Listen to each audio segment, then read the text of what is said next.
Hello students, इससे पहले video में हम पढ़ चुके हैं ईसीटी के बारे में। तो आज भी हम ईसीटी की जो रिमेनिंग चीज़ें रह गई हैं उनके बारे में डिस्कस करेंगे। पहले वीडियो में हमने पढ़ा था कि ईसीटी क्या है, उसकी फुल फॉर्म क्या है, क्या उसके पैरामीटर्स हैं, क्या उसका मैकेनिज्म ऑफ एक्शन है, उसके टाइप्स वगैरह। तो आज हम देखेंगे कि जो ईसीटी है उसमें इलेक्ट्रोड्स का एप्लीकेशन कैसे किया जाता है। मैंने आपको दो तरह से बताया था कि ईसीटी की जो इलेक्ट्रोड्स हैं हम उनको दो तरह से प्लेस कर सकते हैं, बायलेटरली भी और यूनिलेटरली भी। ठीक है, तो जो बायलेटरली ईसीटी होता है उसमें क्या होता है कि ईच इलेक्ट्रोड को हम 2.5 से 4 centimetre above the mid point, यानी कि जो हमारा मिड पॉइंट है उससे 2.5 टू 4 सेंटीमीटर हम क्या करते हैं, अबव प्लेस करते हैं on a line joining the tragus of the ear and the lateral canthus of the eye. यानी कि हमें जो ईयर का सबसे ऊपर वाला पार्ट है वहाँ से लेकर जो हमारी लेटरल कैंथस है आई का, उसको ज्वाइन करने वाली जो लाइन है वहाँ पर उसको प्लेस करना है। ठीक है, सेकंड क्या है आपका यूनिलेटरली। इसमें हमें क्या करना है कि जो इलेक्ट्रोड्स हैं उनको प्लेस करना है वन साइड ऑफ हेड में।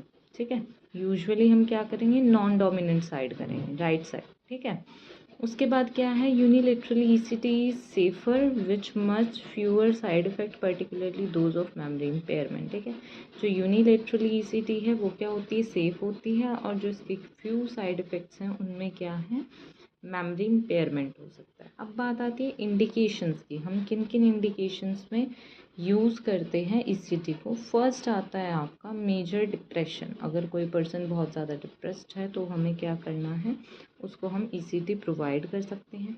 सीवियर कैटेटोनिया, ये आप स्कीज़ोफ्रेनिया का भी एक टाइप है, कैटेटोनिक स्ट्यूपर, आप ये वहाँ भी पढ़ेंगे।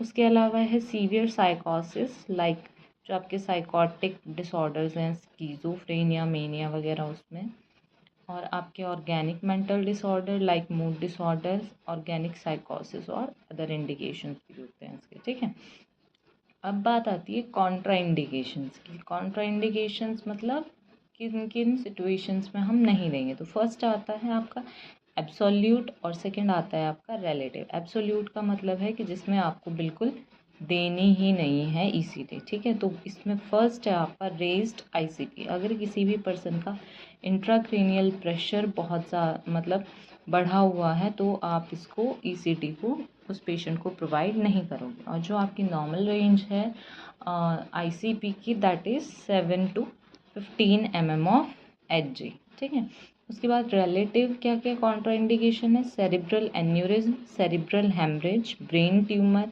Acute myocardial infarction, cognitive heart failure, pneumonia और एओर्टिक एन्यूरिज्म और रेटिनल डिटैचमेंट। अगर इनमें से कोई भी आप डिजीज़ कंडीशन के साथ पेशेंट आपके पास आ रहा है तो उसको आपको ईसीटी प्रोवाइड नहीं करनी है।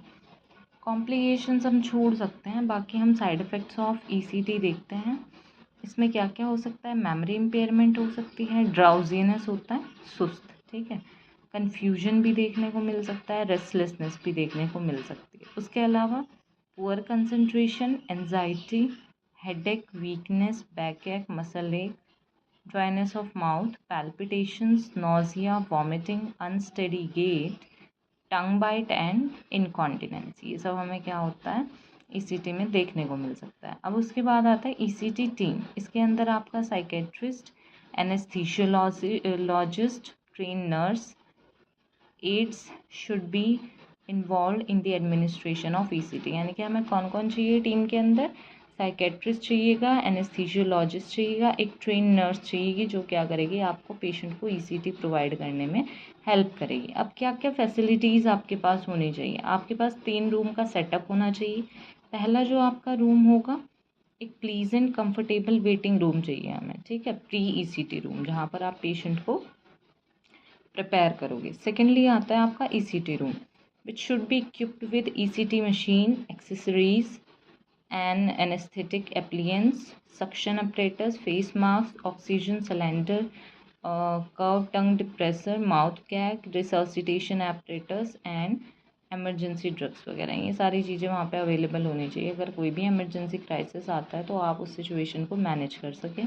और लास्ट आता है आपका a well equipped recovery room, यानी कि आपको रिकवरी रूम भी एक वहाँ पे चाहिए होगा। ठीक है, तो ये सब था ईसीटी का रिमेनिंग पार्ट। बट जो इसका मोस्ट इम्पॉर्टेंट पार्ट है वो आप नेक्स्ट वीडियो में देखोगे, रोल ऑफ नर्स, जो पेपर के पर्सपेक्टिव से भी बहुत इम्पॉर्टेंट है। और ईसीटी मोस्ट इम्पॉर्टेंट है बोथ बीएससीज एंड जीएनएम स्टूडेंट्स के लिए। तो प्लीज़ इसे बहुत ध्यान से पढ़ें। और अगर आपका कोई भी क्वेरी है, कोई भी क्वेश्चन आपको इससे रिलेटेड पूछना है कि पेपर में इसका क्वेश्चन कैसे आता है, किस तरह हमें इसे याद करना है, तो आप वीडियो को लाइक करें, शेयर करें और कमेंट डाउन करें।